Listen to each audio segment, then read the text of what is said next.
Lakefront development on the North Shore drew a crowd tonight as the Mandeville City Council heard public comments on the project for the first time. David Jones was at the council meeting and spoke with some of those residents about their concerns if the project is approved. Susette Harbor would bring around 200 senior apartments, an 82-room hotel, event space, and a restaurant to the Mandeville lakefront adjacent to Mariners Village.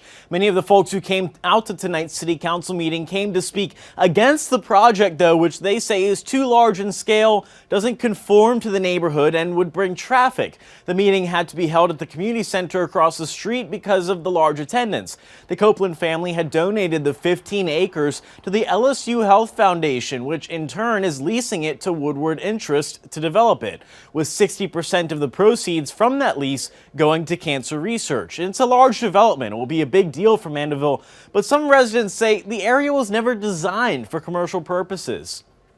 This would potentially be a beautiful site for a nature preserve, education for children, education for adults. This is Louisiana. This is the kind of life, this is a quality of life. And I really feel, especially living right across from the canal from them, I feel that it's going to impact my way of life. But we just have a lot of questions and a lot of concerns and a lot of things that we want to make sure that we have an opportunity to get that information that's needed, and then we'll move forward from there. So it's the first part of the process, and we're going to work our way through the process.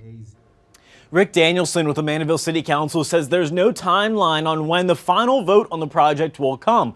The motion on the table would conditionally approve the site plan for the project, along with changing the zoning from planned use residential to planned combined use, since there will be a commercial element. Meanwhile, the developers made a presentation tonight as well. They pointed out a traffic study had already been conducted and showed no major impacts, and they pointed to the amount of tax money the development stands to bring in. Meg?